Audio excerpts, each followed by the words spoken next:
Okay, let's start the session. It's going to be an amazing session. We've got some brilliant speakers here this morning.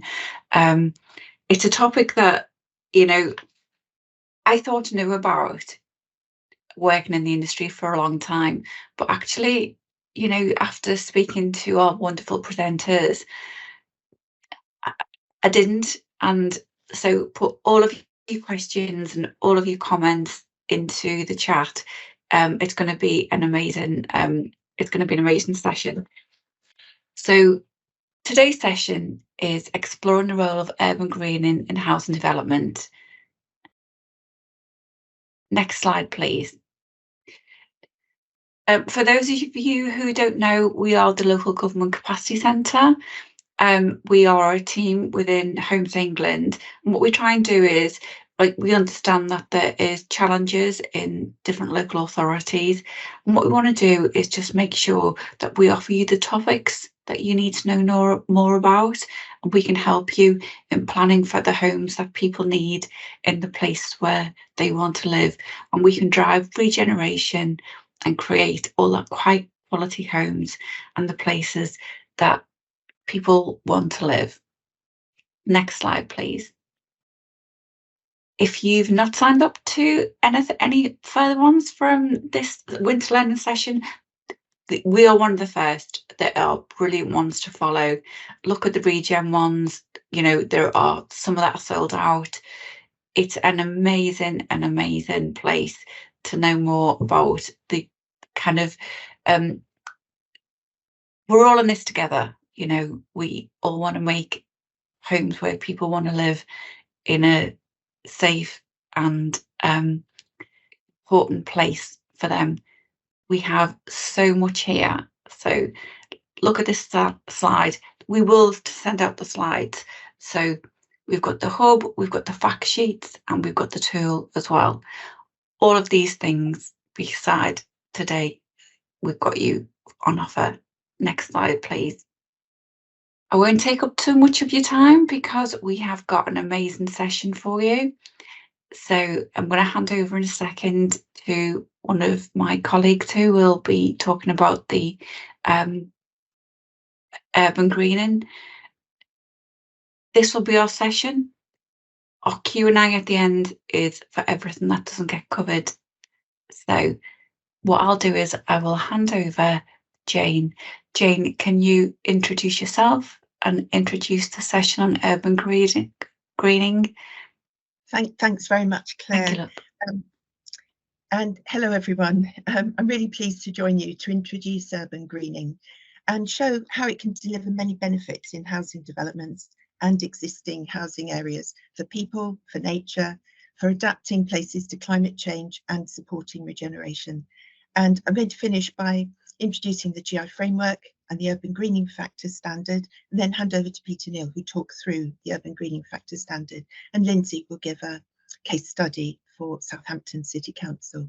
Next slide, please. So we can think of urban greening as nature doing a job, and nature is a really great multitasker. So in urban areas, well-planned and good quality green space can meet many of the city's needs. And urban greening can help to reduce urban heating. It can reduce the risk of stormwater flooding, which we're so aware of at the moment. And it can improve air quality as well as boost urban biodiversity. And evidence shows that recreational space and contact with nature both offer real benefits for mental and physical health. So this logic change shows that healthier, more resilient nature means healthier, more resilient places that can adapt to mitigate climate change, which means healthier, more resilient people, leading to a healthier, more resilient economy. Next slide, please. The drivers for urban greening include the climate emergency, biodiversity emergency, and of course, COVID-19 highlighted the ongoing importance of green space and green routes for health and well-being. And urban greening can help to deliver all the legislation and policy mechanisms shown here. So the National Planning Policy Framework, the NPPF, and related guidance mentions urban greening in terms of creating and maintaining sustainable communities. And it can help to deliver the Environment Act targets and biodiversity net gain. And urban greening can help to deliver the environmental improvement plan, which, a key headline of that is that everyone in England lives within 15 minutes walk of a green space or water. And it can encourage walking and cycling. And DEFRA will be consulting on bringing in a requirement for sustainable drainage in developments through the Floods and Water Act Schedule 3. And much of that uses urban greening. So also urban greening can contribute to COP15 biodiversity targets. So there are really strong policy and legislative drivers for urban greening. Next slide, please. So what are the building blocks of urban greening? Some are familiar and traditional, street trees and green spaces, but also more innovative features such as rain gardens and swales, which are part of sustainable drainage systems. The National Planning Policy Framework doesn't use the term urban greening, it uses green infrastructure, and it defines it, shown here on the slide, as a network of multifunctional green and blue spaces and other natural features, urban and rural, which are capable of delivering a wide range of benefits. But we can see urban greening as a plain English term for green infrastructure in urban areas. So what I say in this presentation equally applies to green infrastructure. Next slide, please. Urban greening features can be integrated across the whole urban area, from high density urban centres, including high streets, and out into the suburbs. And as population increases, there will be even more pressure on land for good quality homes, schools, places of work. And cities will need to become greener whilst also becoming denser. And urban greening can really help to meet this challenge. New developments can include, more green roofs, walls, and other urban greening such as pocket parks. But existing buildings, streets, and the public realm will also need to become greener too. So greening will need to be retrofitted where possible. And pocket parks are likely to fit best, but there are many opportunities for more generous, larger green spaces as well. Next slide, please.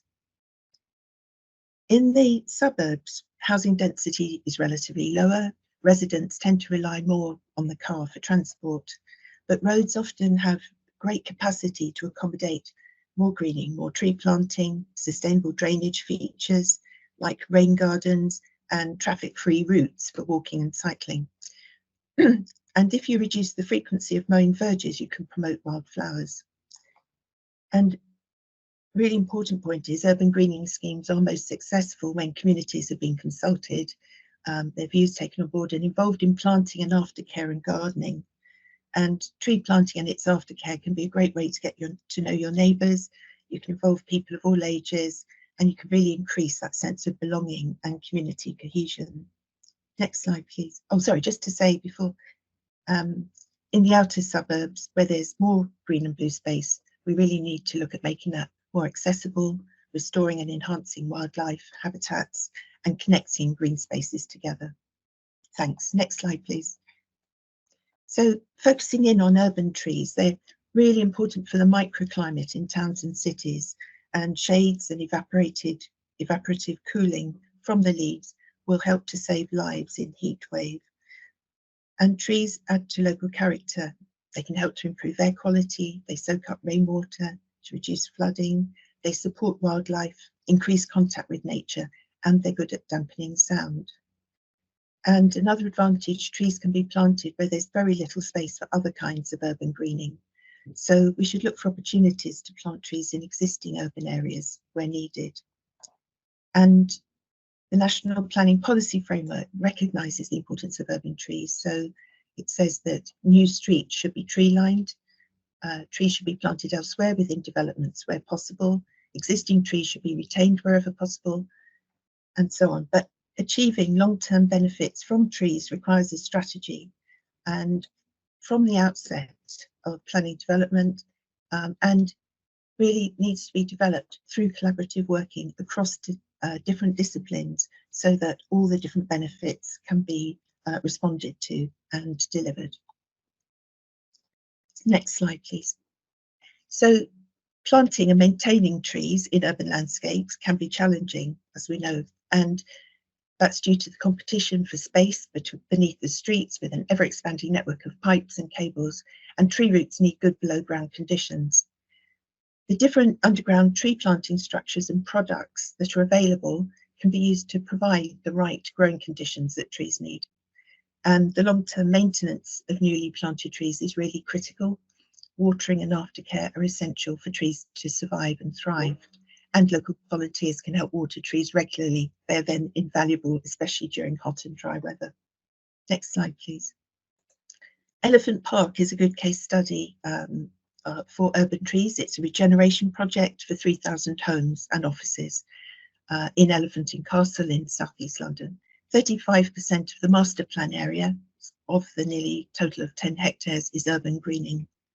And in total, they'll plant over 1,000 trees in the development itself and also in the surrounding area across Elephant and Castle.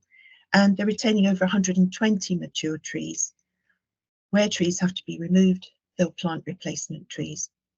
But to reach this level of greening, they've had to turn the traditional methods of master planning on their head. And instead of saying, where can we fit green infrastructure in, they've asked, where is it necessary to have hard infrastructure? And in this way, the developers have been able to use urban greening to achieve their vision for the public realm, to create an urban oasis that connects people to place and nature in Zone 1 of London.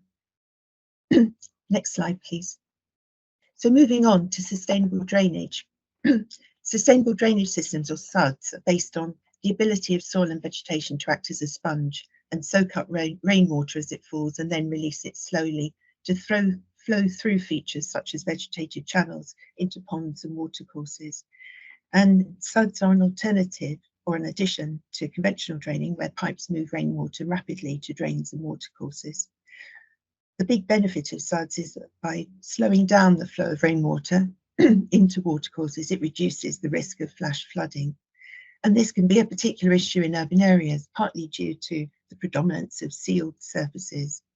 And it means that depaving parts of the urban core and replacing with urban greening can really help to reduce flooding. The SUDS philosophy considers that the quantity and quality of water, the amenity and biodiversity value, are all important, and it looks at how water management can be improved across a wider area. But when SUDS features are designed for biodiversity as well as water management, they can contribute to biodiversity net gain. And the NPPF has policies to incorporate SUDS in development. And for more information on SUDS, you might like to join tomorrow's Homes England Winter Learning session at 11, which will focus on SUDS. Next slide, please. So rain gardens are relatively small SUDS features, and they're planted areas designed to receive rainwater flowing from paved surfaces or from drain pipes. And like other SUDS features, they can also help to cool urban areas during hot summers through evaporation. This example here, in 2017, Peabody redesigned and refurbished the public realm of the Southmere part of Thamesmead in southeast London that was built in the 1960s. And prior to redevelopment, the communal courtyards were raised lawns around established tree planting with a concrete slab footpath around the perimeter. The courtyards were magnets for antisocial behaviour and underused by residents. But this redesign has created rain gardening in each of the four courtyards with colourful perennial planting displays that are rich in biodiversity, and permeable paving around the edge drains into the gardens, and a pleasant walkway has been created from the Southmere estate down to Southmere Lake. Next slide, please. So Mayfield Park is part of a regeneration scheme for 1,500 homes in Manchester, and SUDS is a key benefit. It's the first new park in central Manchester for 100 years and created on a former railway yard and industrial site. The River Medlock flows through the site, and this was converted and culverted in the Victorian period. It was covered by a large bridge with industrial space built above. But now the old buildings have been demolished and the river's been opened up or daylighted, and this provides water featuring and improves its biodiversity. In some places along the brick walls, they've been removed along the river, and that creates space to accommodate floodwater if needed, and that will reduce the risk of flooding in areas downstream, built-up areas. And just to briefly mention that including natural play opportunities in parks and schools enables children to learn and thrive through the help of the natural world. Next slide, please. So moving on to green roofs, it's important that good quality green roofs go into our built environment, like this excellent one in Cambridge. And green roofs are becoming popular as a way to absorb rainwater as part of facades, but they also provide biodiversity benefits. They help to insulate buildings and reduce energy costs. And of course, roof gardens can be created for people's access and outdoor enjoyment. The Stockport example on the top right shows food growing, which is quite an unusual example of a green roof. But extensive green roofs, such as the wildflower mix on the left, are lightweight, they're low maintenance, they use shallow soils or substrates, and they can support taller plants and flowers, insect and bird life, but they're not designed for public access. But the more intensive green roofs for access are heavier, they're deeper, they're higher maintenance, but they can be designed for access and or high visibility. And in London, it's often a requirement of the planning authority now for any new building to have a green roof. And it's important that it has sufficient depth of soil or substrate to provide the benefits that we're after and also good maintenance. The Green Roof Organisation provides codes of practice, which are really helpful. Next slide, please. And then moving on to green walls and biosolar roofs. A biosolar roof is a green roof that's combined with photovoltaic arrays, and recent research has shown that combining green roofs with photovoltaics can result in greater efficiency for the PVs, and this is because the green roof keeps the PVs relatively cool. But there are also blue roofs, which are designed to absorb and store rainwater to release it slowly, and you can combine green and blue roofs, and this is a fast developing area. Next slide, please. Green walls and facades are another fast developing area. So green facades are the traditional green walls where climbing plants are rooted in the ground or into planter boxes.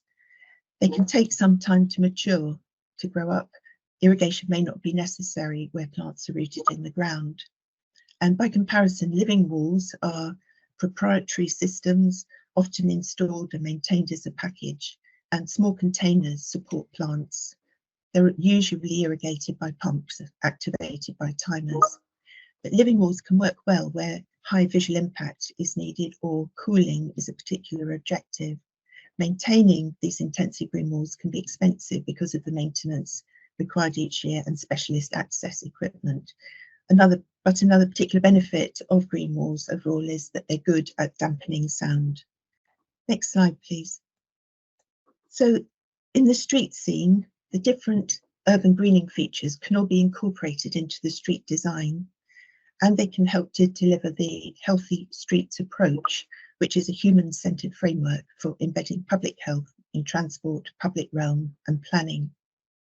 And urban greening features in streets can include build-outs from the pavement, so for example, rain gardens that make it easier for pedestrians to cross lanes of traffic. Shade trees keep people cool and relaxed. Green walls can help dampen sound.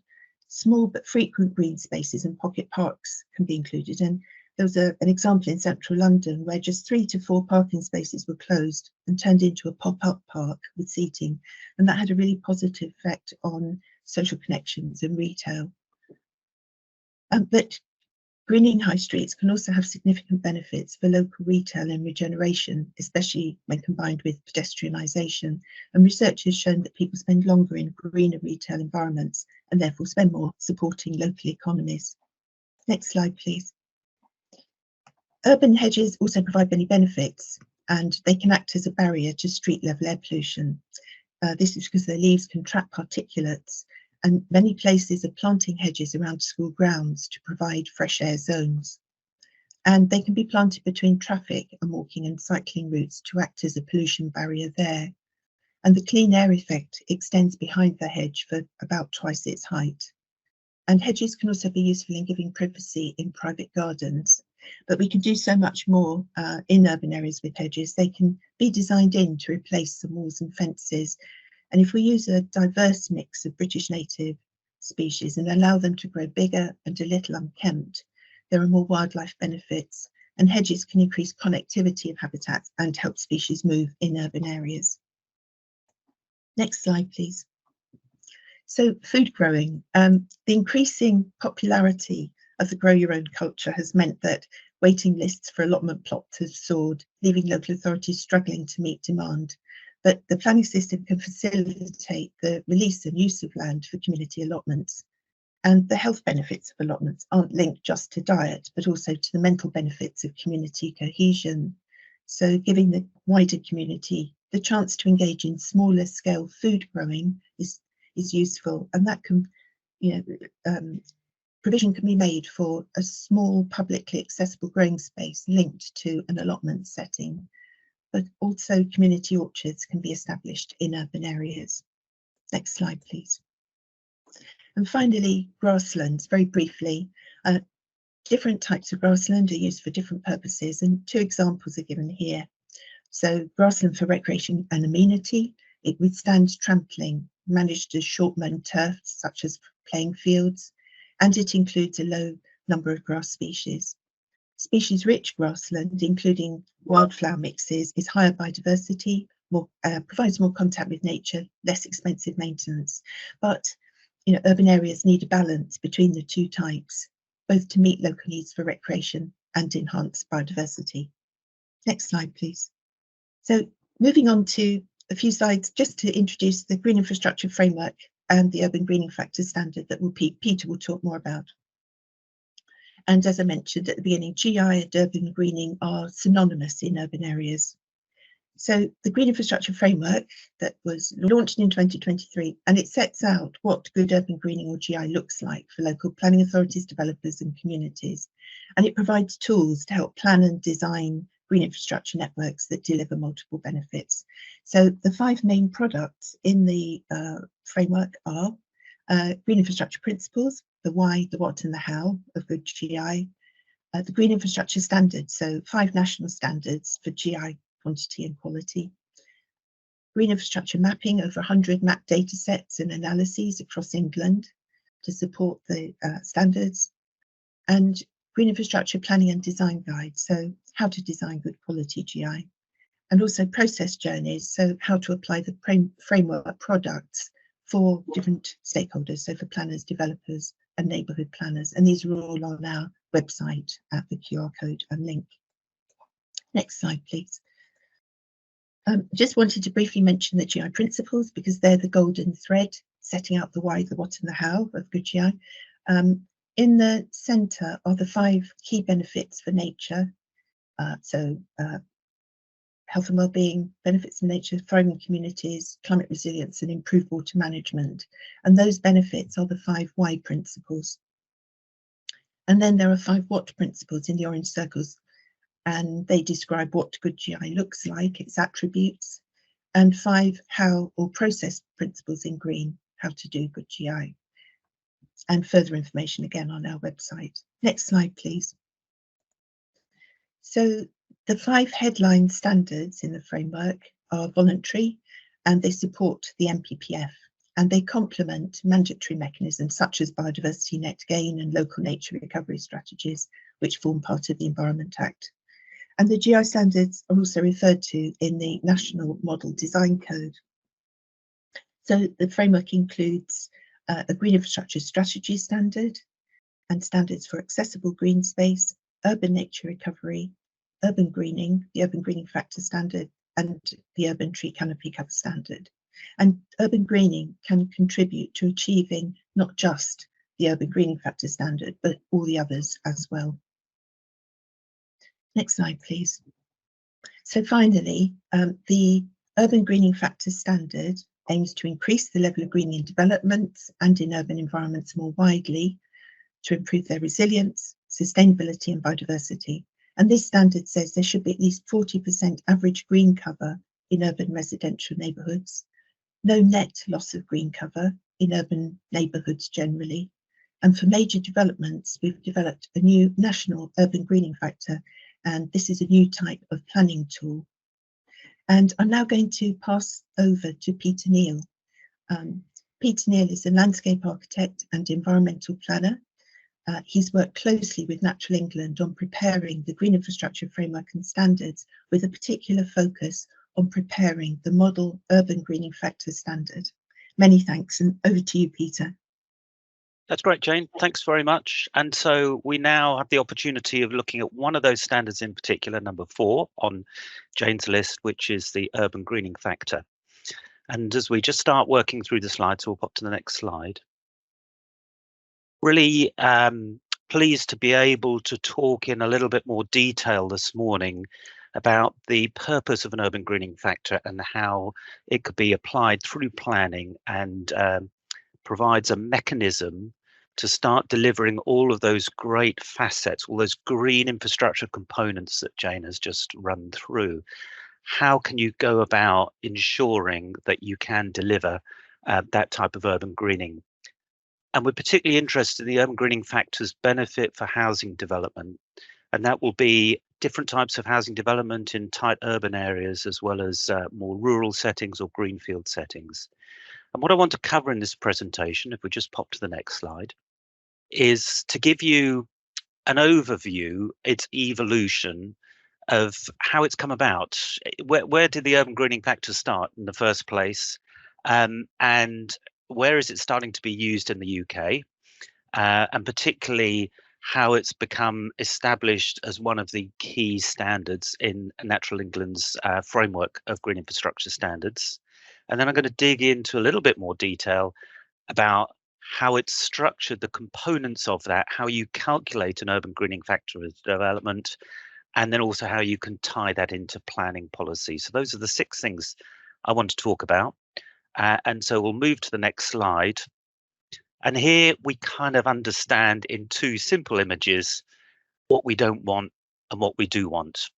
And I think it's very easy to aspire to the types of development such as Derwentthorpe, which are nature rich, but very well structured synthesis of housing and development and landscape in comparison, say, to the example on the left, where green infrastructure provision perhaps comes late in the development process and fails to deliver the types of communities and environments that we all seek to create and to live in.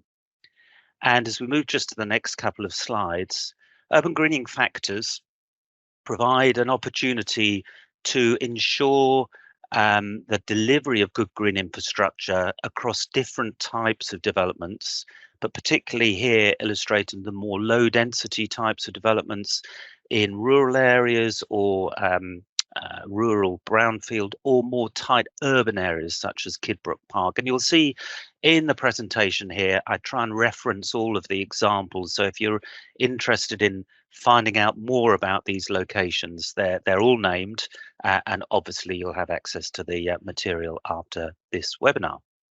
And so as we move to the next slide,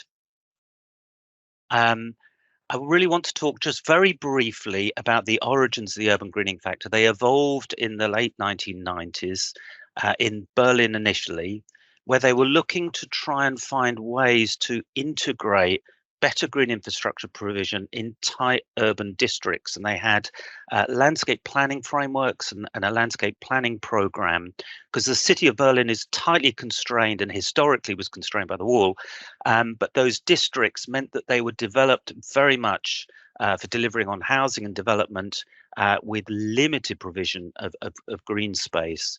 And so what was known as a biotope area factor, and it has a much more complicated German name to it, was introduced as a means to start requiring through the development process better green infrastructure provision. And then I'll just move across to the next example in the next slide. This was then taken on board by Malmö in Sweden. And at the part of the Western Harbour, which is on the periphery of the town, the regeneration of the docks, they held the Housing Expo in 2001.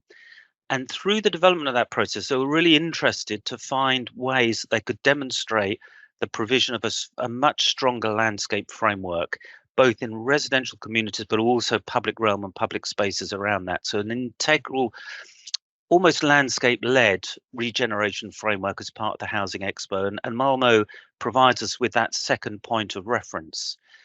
But as you go further afield, and we'll move to the next slide, through the research that we've undertaken and the examples that are available more broadly, you can see that urban greening factors or green space factors are, have been established in a broad range of different urban centres, including the likes of Paris, Helsinki, Toronto, and most recently, Melbourne. And if you're to timeline those out, which we have done on the next slide, you can start seeing that evolution from Berlin working through to the beginning of the 21st century with Malmo, and picking up across many European cities, North American cities, and then starting to be introduced also in Australasia. It was not until the mid 2015s that the factors started to be introduced into the UK with growing interest through research programs from the European community funded. And I'll talk a bit about that in a minute. But as you can see that, and without going through all of the names in detail, Southampton and Sutton and Islington were the forerunners before policies for urban greening were picked up by the City of London and started to be taken elsewhere in other cities as a means to establish in planning policy a framework or tool to promote and improve urban greening. And so as we move to the next slide, examples that we will hear, particularly from Southampton in a minute, from Lindsay, who's going to be speaking to us after my slot, of looking at how in the city centre with an area action plan that you could enhance the greening of areas where that heat map or that green infrastructure map, you can see in the diagram on the slide, the areas of red where there's poor green infrastructure provision, how can you get better urban greening? And as we've seen with the Greater London Authority, they have introduced an urban greening factor within the London plan and provided guidance for that. And we'll give an example from London shortly, but also the likes of Swansea, where they've introduced an urban greening factor as part of their green infrastructure strategy. So let's just move on to the next slide. If you are interested in digging deeper into the evolution and objectives of urban greening factors, I'll give you two really great references. And these come out of the Grabs and Perfect programs, which were research-led programs of sharing experience on urban greening, both in the UK and Europe. And those reports were led, and the research was led by the TCPA. And these references provide you with two great papers, research papers, explaining in more detail about the evolution and the early introduction of urban greening factors. So what I'm going to do now is dig a little deeper into how they're structured and to how do you, what are the constituent parts of an urban greening factor, and then how do you start calculating that? So we're going to get into the sort of technical side now. Now we've looked at its evolution. So the next slide gives you a summary of the three key components of an urban greening factor. Firstly, we have target scores, and Jane intimated this in her opening slides, where you're seeking to achieve a certain level of greening depending on the land use type. And so for the model urban greening factor for England that Natural England launched this time last year, they've set targets of 0.3 for commercial development, 0.4 for residential development, and where residential development is within a greenfield site, a 0.5 target. Now, this isn't quite clear cut, as I'm going to explain, but it's almost like a percentage, a 30% green infrastructure for commercial, a 40% for residential, a 50% within the land take for greenfield development. But the nuance of that is a little bit more sophisticated, and we're going to explain that shortly. So you've got targets of the proportion of green infrastructure for a development that could be established through planning policy, and then you've got surface cover types. And so the different types of green infrastructure, and they are weighted. And by that we mean they have a certain weight that reflects their environmental and social benefit. So the higher the weighting, the greater range of benefits those surface cover types offer. And I'll show you how that's structured in just a moment in the next slide. But the weighted surface cover types cover vegetation, tree planting, green roofs and walls, SUDs, water features and paved surfaces. All of these, Jane has kindly given us an overview just a moment ago. But some of these are better for delivering ecosystem services and better for climate resilience, better for promoting biodiversity and better for amenity and social recreation than others. So we want to weight towards those types of green infrastructure that deliver more multifunctional benefits. So that's the purpose of the weighting. And then you have to decide where you're going to apply an urban greening factor. Are you applying it across an entire local authority district? Are you applying it to all developments? The recommendation through the model urban greening factor is that that should be for major developments. And in planning policy, as described on the slide, that is a development of 10 or more dwellings or half a hectare in size. And so let's just have a look at those surface cover types in a bit more detail. So the next slide gives the first half of 22 surface cover types that are included in the urban greening factor. So from 1 to 10 here, you have factors for the retention of green infrastructure on a development site, hanging on to the best bits of natural capital that you have, and then also the introduction of tree planting, hedgerow planting, which Jane emphasised the ecological value and biodiversity value, particularly on that, as well as food growing, flowerage meadows.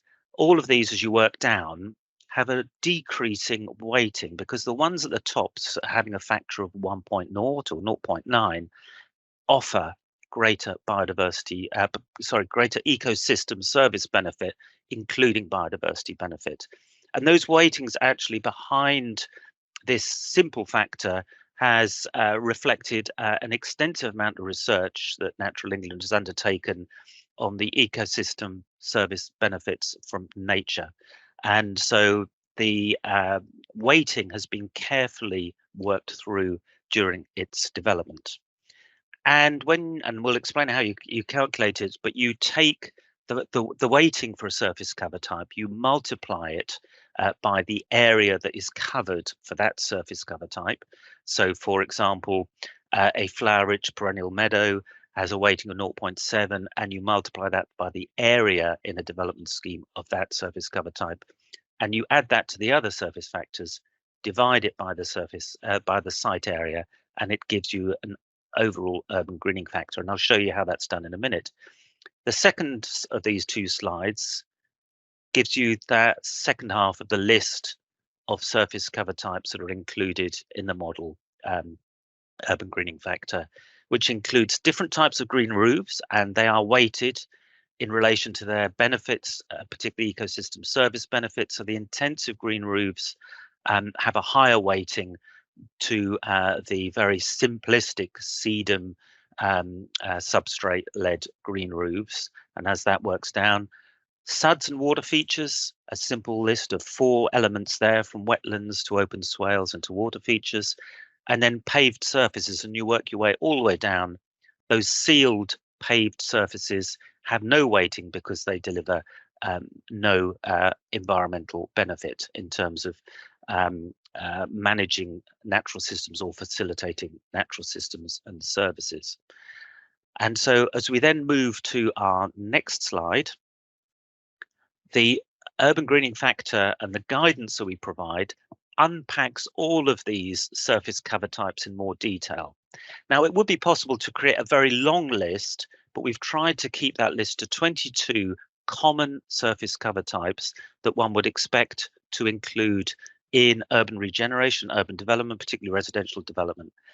And on this table on the left, you have each of those surface cover types, in this case 1 to 6, with a very simple summary description that tells you a bit about that. But then when you go dig further into the user guidance, we unpack each of those surface cover types and provide extensive amount of guidance and how you go about measuring those. And so, for example, the semi-natural vegetation and wetlands that you retain on site, it sets out the guidance with reference to British standards and other planning policy. And this gives you a very helpful techie background to delivering those particular surface cover types and how they are managed. And in addition, as we pop to the next slide, we provide links to all of the guidance that is referenced in the descriptions of those surface cover types. So links to all the British standards, but also links to good practice guidance that is referenced as a means to establish the scope and the specification of each of those surface cover types. And I'll give you a flavour of a couple on the next slide. The SUDS manual gives you a detailed breakdown of different sustainable urban drainage systems, and the green roof code also unpacks the difference on those different types of green roofs in a lot of detail. So you have the surface cover type, you have a summary description, a detailed description, and a signpost to all of the good practice guidance, which we feel provides you with a really useful background for establishing those surface cover types. And then we say, how do you measure and calculate an urban greening factor? And I'm going to give you a model example. So here we have a theoretical development site, and for maths it's easy because the site is 100 square meters with 100 squares there. But if you imagine a building and you've got a landscape scheme coming into it, obviously you'd look at national guidance, you would look at the National Design Code, National Design Guide, and you would start introducing a landscape scheme. And so an example of that is in the next slide. And this shows you the types of green infrastructure that you may want to include: some wetlands, food growing areas, formal lawns, trees, hedgerows, etc. And as we've explained, each of those surface cover types have a different weighting, and you multiply the area to give a cumulative total divided by the overall area site to provide an urban greening factor. And if you look at the maths on this one, you can see there is an urban greening factor score of this scheme of 0.31. And if you had a policy to set a target of 0.4 for urban greening, you'd be falling short. So how would you go about, through negotiation, improving the performance and the urban green infrastructure provision on this? So let's have a look at the next slide. That could be achieved by the introduction of green roofs, perhaps an extensive biodiversity green roof or an intensive green roof. And Jane had explained the difference and illustrated some of those in her slot just before mine. And if you add those to the mix, your urban greening factor enhances to a overall greening factor score of 0.46. The maths is quite straightforward, and the advantage with the guidance is that we also provide a useful spreadsheet, which, if we look at the next slide, is a simple Excel formed spreadsheet, so that design teams looking to establish an urban greening factor and calculate that can plug in their figures on the different surface cover types they are using on their development, and then it auto calculates, as Excel does, to give you an overall figure.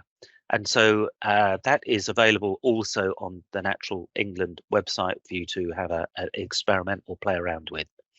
And how's that used in practice? Well, let's have a look at the next slide. Here is a planning application from Merton, where they have a landscape scheme illustrated on the left.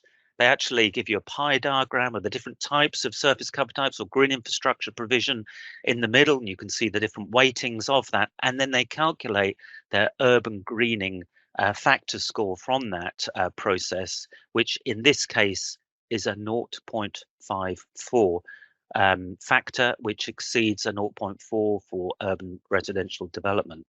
And so hitting that target is important, and establishing that target is a key part of your planning strategy. And if we look at the next slide, this just gives you an illustration of how the London Plan has done that in their policy on urban greening. And so you've got the London Plan and the supporting guidance on urban greening factor, both available obviously on the web through the GLA. But as we look at that policy in particular, and policy G5B, it says the Mayor recommends a target score of 0.4 for developments at predominantly residential, and a target score of 0.3 for predominantly commercial. Those are the same targets as we have set out for Natural England's model urban greening factor for England. And the advantage of that is that it provides a comparable tool with the use in London. And so as we move to an example in London that I really want to just sort of close with, Kidbrooke Village was the regeneration of the Farrier estate in Greenwich, a 1960s modernist housing development that has been completely transformed, particularly with a really strong provision of green infrastructure and the delivery of a network of new parks as part of a housing development of more than 1,900 new homes. And through the development process, the negotiations with planning used an urban greening factor to calculate and assess that level of green infrastructure provision within the scheme. And as we look at the next slide, that was very much part of the policy of the lead developer, the Berkeley Group in this case, that has a very strong set of objectives of delivering good, natural or nature-based landscape components within the development. And as we move to the next slide, during the planning and design process, the master plan then undertook an analysis of that level of green infrastructure provision and a measurement to see how the policy target from the London plan was met. And so in this scheme specifically, the design and access statement on the left with the master plan included an analysis and calculation of the urban greening factor score. And so the surface cover types are color coded for ease of reference. And if we pop into the next slide, we see that table with those elements and the calculation through and then the summary assessment that demonstrated that the urban greening factor score for this part of Kidbrooke Village regeneration met or achieved a target score of 0.46, a compliant urban greening scheme. But as you can imagine, the ability of the urban greening factor provides you with a basis to not only negotiate with developers the proportion of urban greening, but to measure that negotiation. So during pre-app and design development, you can see what green infrastructure provision is provided. You can put a target to a figure to that, and then through design development, look to increase that target. And through the weighting that we provided on those surface cover types, we understand, and it's demonstrated that the schemes are delivering a greater range of environmental, social and biodiversity benefits through enhanced urban greening. And as we just move to the last couple of slides I have before I hand on to Lindsay, this is really just a reminder of how you can integrate urban greening factors into planning policy. And so it is a matter of setting target scores. The model has those figures that we've described during Jane's and my presentation, but there may be a choice to vary those depending on the setting and the location. And then you want to look at where you're going to apply that. Are you going to apply an urban greening factor across an entire local authority district, as is done through the London plan and then adopted by London boroughs? Or are you going to target it, as we will see in Southampton for the urban centre, the city centre? Or are you going to use an urban greening factor in a particular development zone or site, perhaps a garden village or garden community? And they can, and urban greening factors as policy can then be included in local plans, supplementary planning guidance, or even in a green infrastructure strategy, as we saw with the example of Swansea a while back. And so just to finish, there is this interest and an understanding as we move to the next slide of just the relationship between urban greening, which by name is focused particularly on the provision of green infrastructure in urban areas, and that relationship with biodiversity net gain. And obviously, as we know, biodiversity net gain is now mandatory. The requirement to achieve at least 10% net gain in biodiversity as measured by the biodiversity metric is becoming imminently live as a established requirement. And we have developed the urban greening factor as a complementary tool, particularly in urban areas where often the baseline of biodiversity is low. And so that 10% net gain may be quite modest. An urban greening factor allows you to enhance greening and, through the weighting of those different surface cover types, deliver a broader range of benefits for biodiversity. And so whilst there is a requirement to undertake a biodiversity net gain calculation for major developments, an urban greening factor provides you with a policy in urban areas to ensure not only are you delivering broad urban greening benefits, but also associated biodiversity benefits to achieve and we anticipate exceed the 10% net gain. And that process can be strengthened by additional design guidance, as you see here with the London Wildlife Trust guidance that was produced with the GLA for establishing biodiversity net gain as part of an urban greening mechanism. So the relationships are complementary, and particularly in urban area, urban greening factors deliver a broad range of greening benefits, but particularly benefits for biodiversity because of the weighting. And so I'm going to finish at this point. My closing slide includes a QR code. So if you're speedy with your camera, you could pick that up, and it gives you an immediate link across to Natural England's user guidance for urban greening factors and the broader green infrastructure framework of standards. And that link is also going to be available in the chat.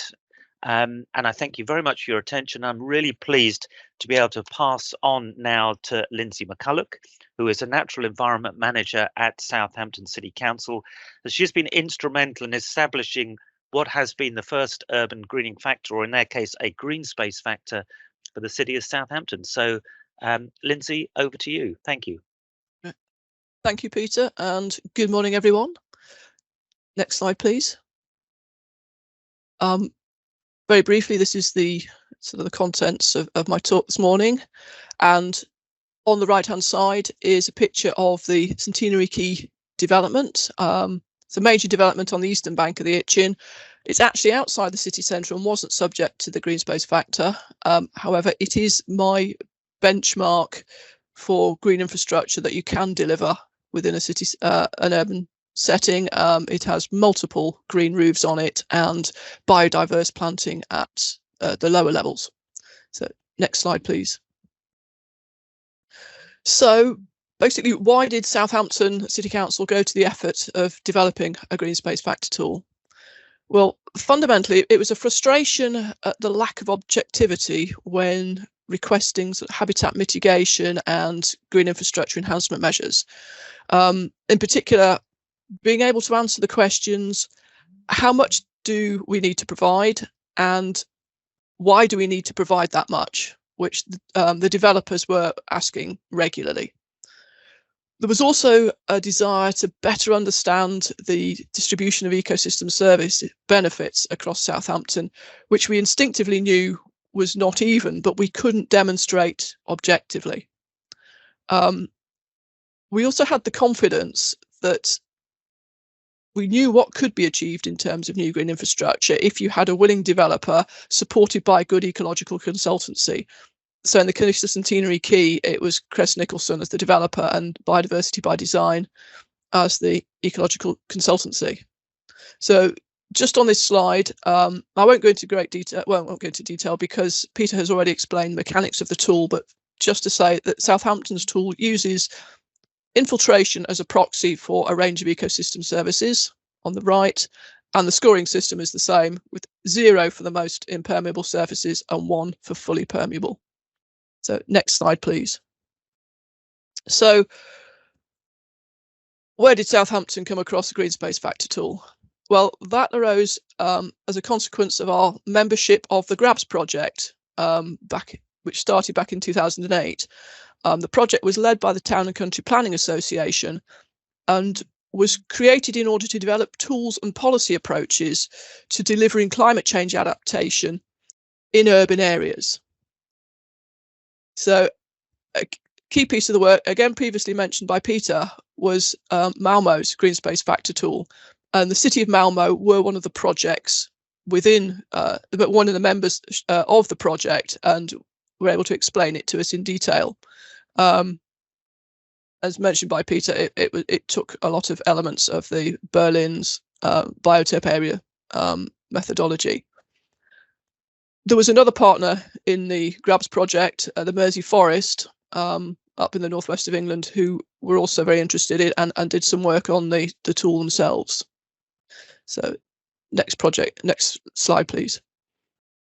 So as I mentioned, our initial interest in the green space factor tool was as a means of helping us understand the spatial distribution of green infrastructure across the city.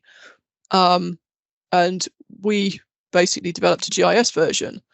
And as you can see from this ward map, you can very crudely get an idea of which are the greenest wards and which are the least green wards across the city. But we were aware that actually the distribution was more uneven than that. So next slide, please. As you can see from the lower super output area, there are some significant areas with poor green infrastructure and areas which are very well provided. Along the southern edge of the city, you can see the docks and the dense housing areas, the flats in the city centre. In the middle of that red area, you can see our formal parkland. So that's the sort of the orange areas. So although they're parks, the permeability in those parks is not brilliant. And then towards the north and in the centre of the city, you have the Common, Southampton Common, which is 125 hectares of semi-natural green space. And then that leads up to our outdoor sports centre, golf course and woodlands. In the southeast corner of the city, you can see where we have a wooded stream corridor, where it's the pale greens, that's one of our greenways. So very quickly we can explain to people where the benefits, which communities are receiving the benefits and which communities are going to miss out. And that was very good means of explaining to our councillors and other sort of a non-technical audience. So next slide, please. So over a 2 to 3 year period, we were fortunate to secure the services of a number of students from the University of Southampton. They have an environmental science undergraduate master's course with some very talented young people on them. As I mentioned, we developed a GIS tool, and that used an area basis, and that used master map layers. And we also used site-based approach, and for that we had an Excel spreadsheet. So to develop the GIS tool, we combined master map layers with our own grounds maintenance layers, and that gave us some really detailed plotting of green infrastructure across the city. And then essentially the student involved added a column of scores for the different surface types to the attributes table of the master map layers. For that, we were able to calculate sort of scores for large areas. So we produced a score for our city centre, and that came out at 0.19. And then we did a comparison with our more suburban areas, and that had a score of 0.38. The previous slide also showed a number of sort of 1 hectare squares, and we basically generated 300 random plots and calculated the scores for those 300 plots just to get an idea of the range of scores across the city, which we used in order to decide what would be an appropriate target score within our green space factor tool. We then decided to play around with the Excel sheet and added green roofs to all the buildings in the city centre that had flat roofs. And we were able to see that by doing that, we could multiply the green infrastructure, the green space factor score by about 5 times. So we saw that there was benefits from having a tool, because there was definitely scope to increase the green infrastructure in the city. And fundamentally, the testing sort of indicated that, yes, we did have a significant deficiency of green infrastructure in the city centre, and that achieving an improvement wouldn't be disproportionately challenging. We also had a couple of other students who looked at the use of whether infiltration was a good proxy for other ecosystem services, and also use of the leaf area index for calculating the benefits provided by trees. And the results of their studies were that actually in both cases, yes, those were good parameters. So next slide, please. So as I mentioned, the Mersey Forest team were involved in the GRABS project, and they also did a lot of work on green infrastructure, and basically they developed a good Excel sheet. They set out, they tested all the scoring for the different surface types and produced an Excel sheet, which we basically adopted. So next slide, please. So having got our tool, we then realized that we would need to incorporate the tool into the local plan via a policy. So we then developed a policy for our city centre action plan. Unfortunately, at that point, we were a little bit chicken, and we only set a score of about 0.1 because it was a novel tool at that point. We didn't actually want to scare anybody off. So that city centre action plan was adopted in March 2015, and the policy concerned is AP12 green infrastructure and open space. So it basically sets out that we will expect an increase in the quantity and an improve the quality of open space in the city centre by requiring all developments to use the green space factor tool and to demonstrate an increase in that score. So next slide, please.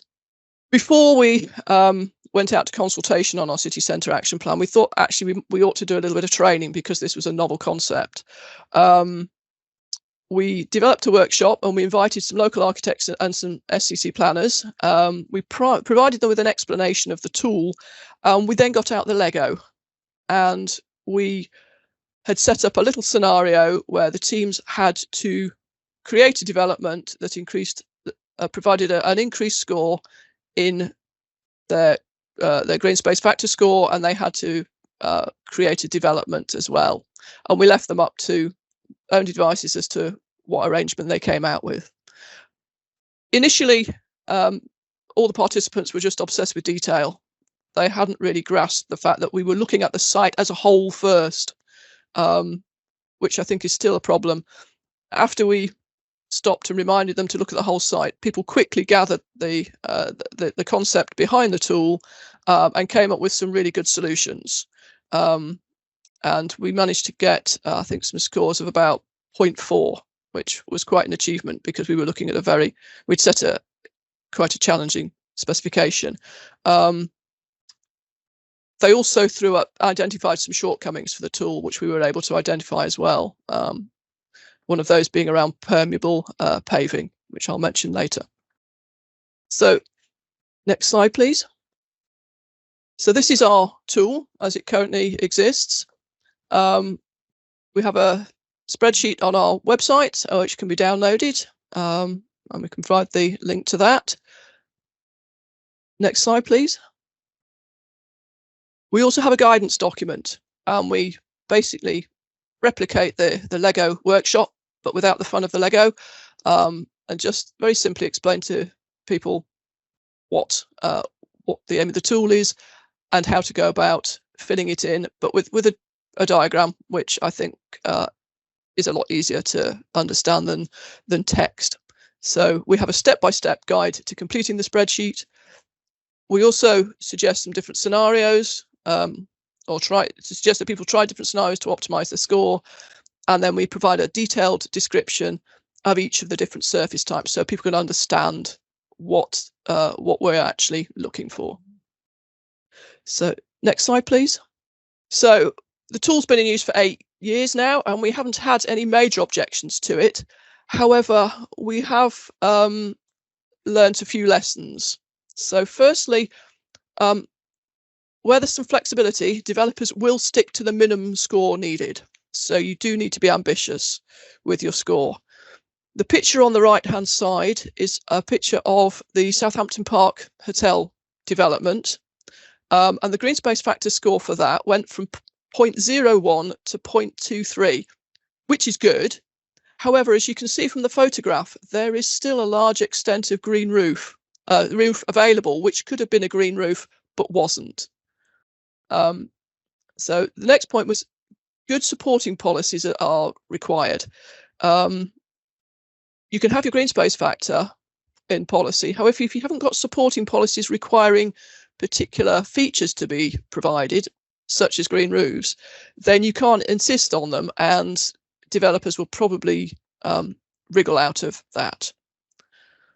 As I mentioned previously, some surface types, such as permeable paving, are not particularly great, particularly in terms of the range of ecosystem services they provide. However, they are simple options and have proved popular with developers. We've also found where there's a specific requirement to deliver flood reduction, it will be necessary to rely on specific provision agreed with the flood risk management team, because again, some of the features, the permeable paving and the blue roofs, sometimes come in as a minimum. So the green space factor score, another point we found is the green space factor score isn't automatically good for biodiversity. A lot of the new landscaping that we've had in the city centre has been ornamental species with no recognised value for wildlife.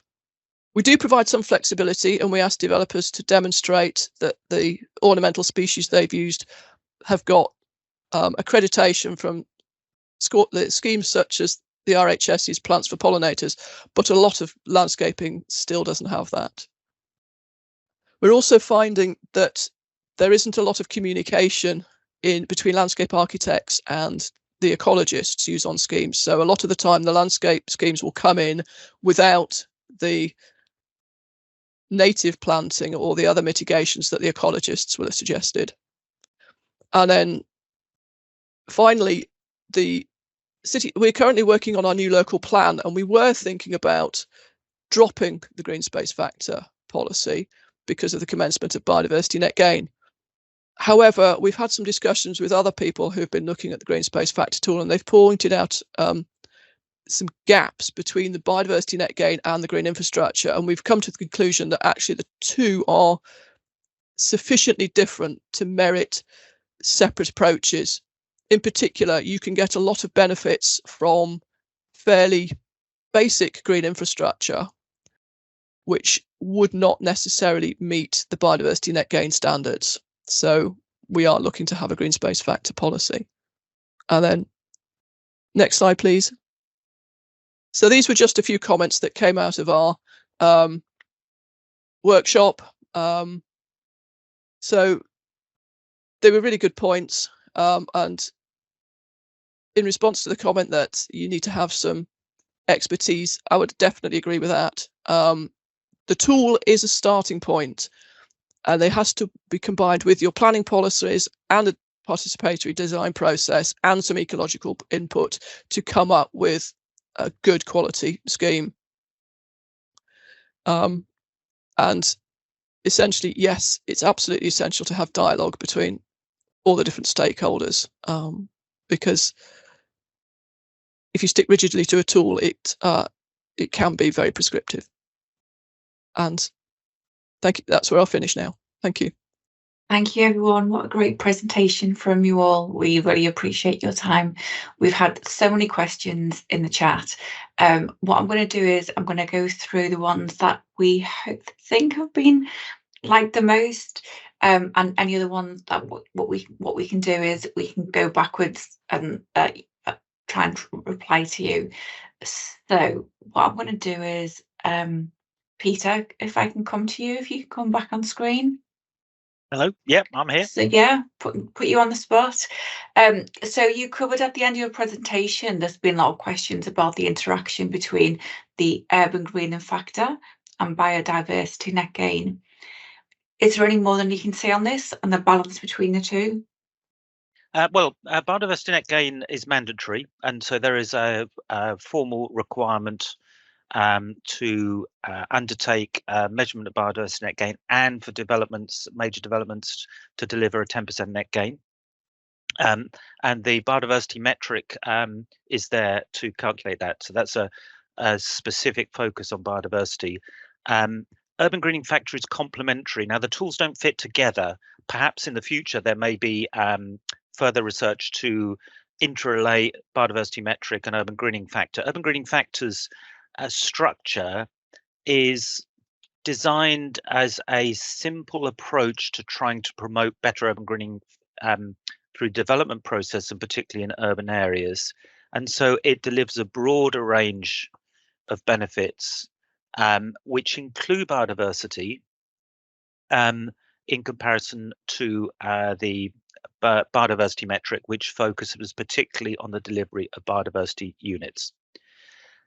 The two tools are beneficial because an urban greening factor is a means to achieve better greening in particularly urban areas where the baseline is low, and you set a factor which might be a 0.3, sort of 30%, or 0.4 for residential development, and allows you to achieve probably a greater net improvement than if you were just relying on your 10% net gain. And if you've got a very modest biodiversity baseline, a 10% of a modest baseline is a modest improvement.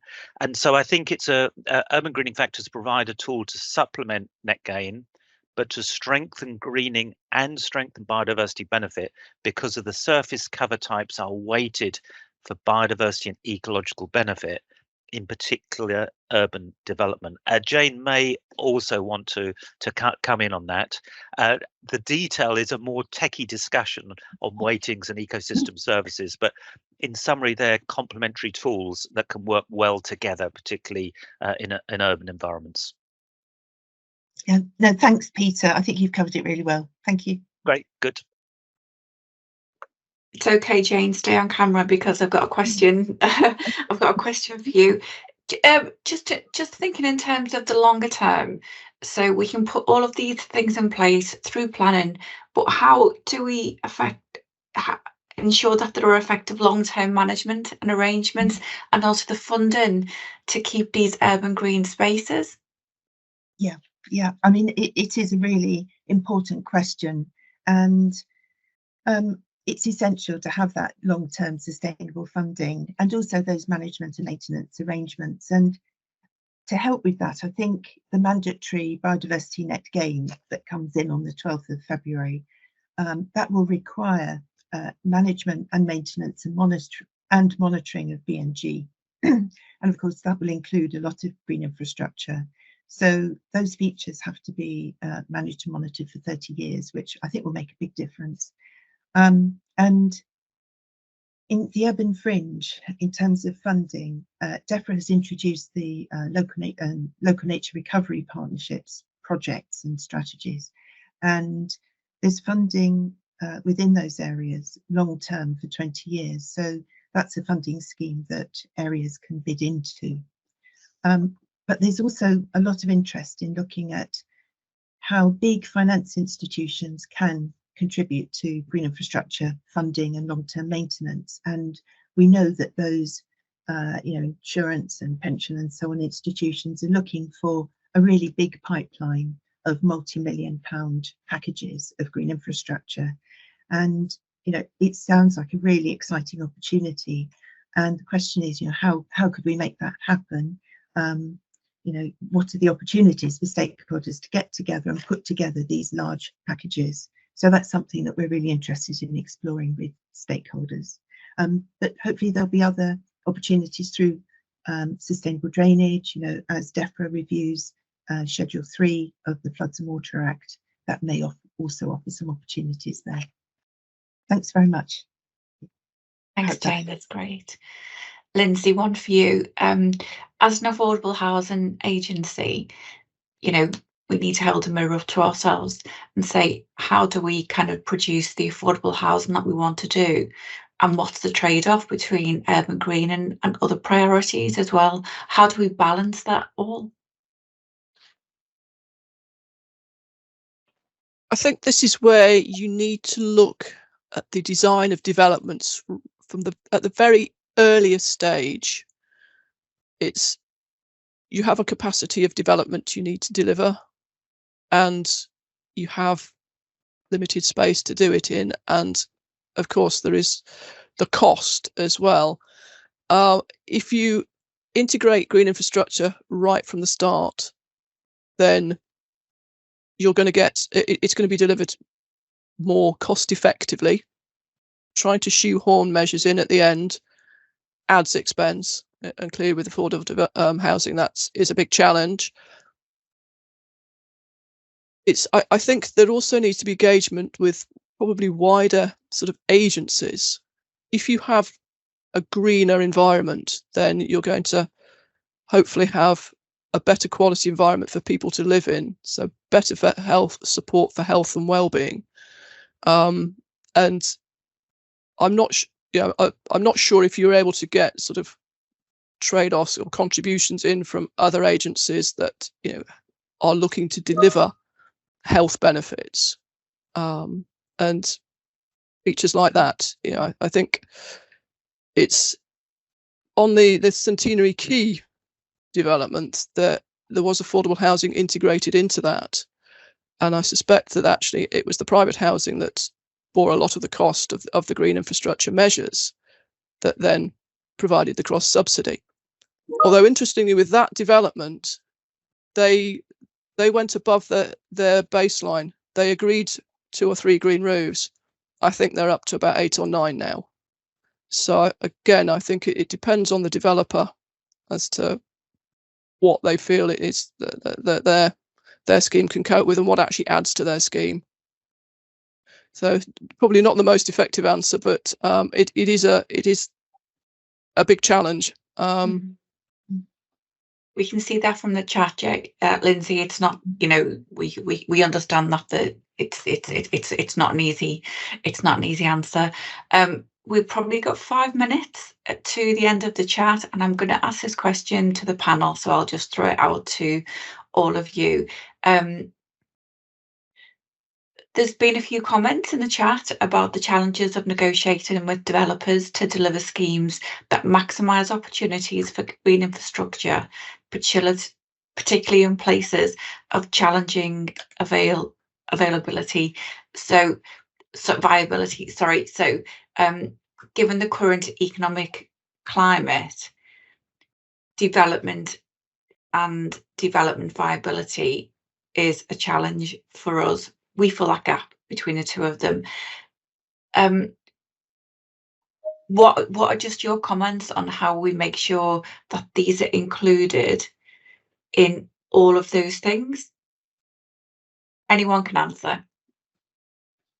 I'll make a start, Claire. Go on, Peter. Then I'll pass the baton on to my colleagues here on the panel. I think setting the target scores is a really important exercise in pitching an appropriate level of green infrastructure provision. So we talked about commercial development being a 0.3 target, residential development 0.4. And those targets were established and tested within the London Plan. And planning inspector scrutinised the London Plan, and they undertook a viability assessment as part of that London Plan scrutiny.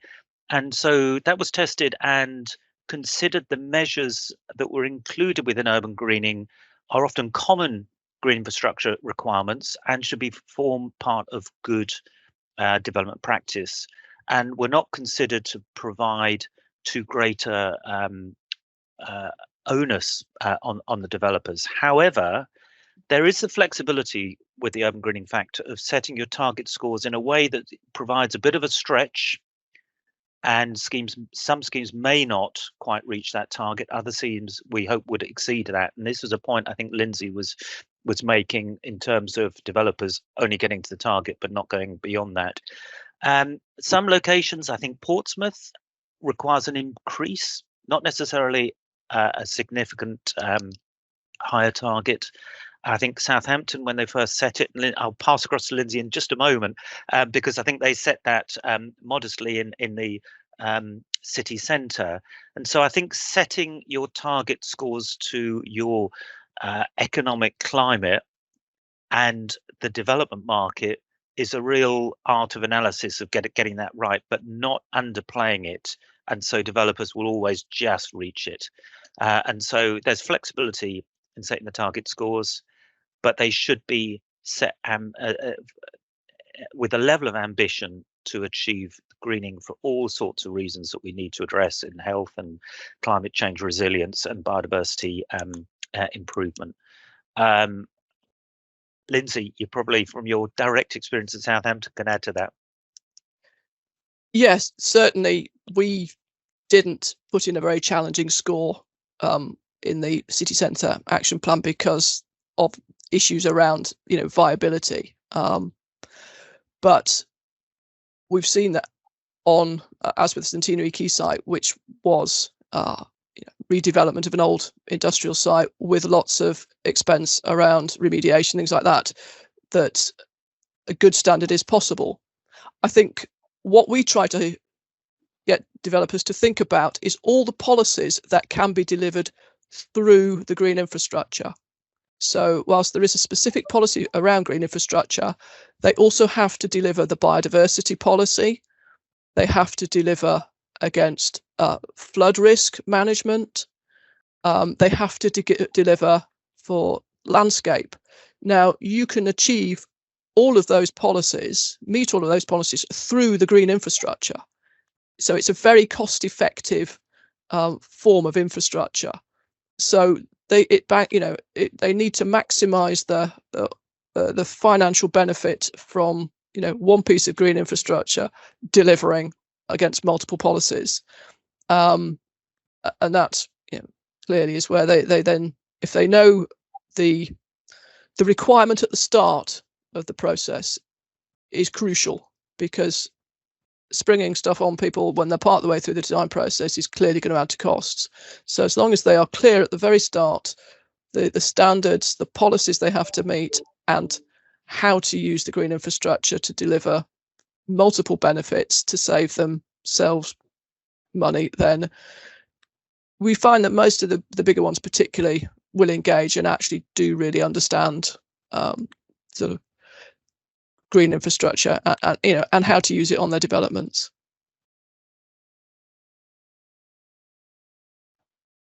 Jane, if you've not got anything to add, we can probably go on to the end of the session and close it.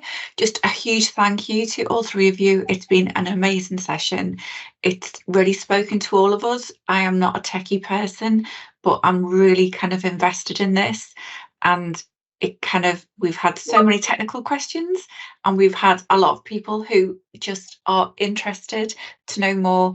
And it's been like a really easy session to understand for all of us.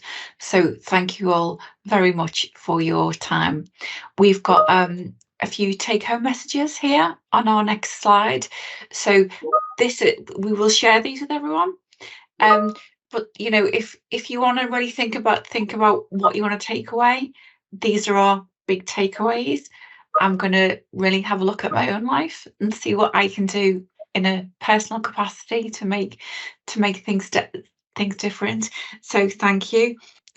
A huge thank you to all our guest speakers, but also I can't go without saying a huge thank you to our local government capacity centre here at Homes England and all the people behind the scenes who have made this happen. They're a brilliant team.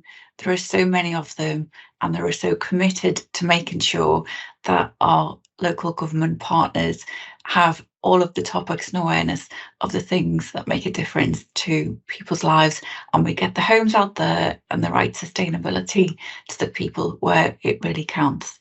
So I'll end this session now, and thank you to you all. Bye-bye.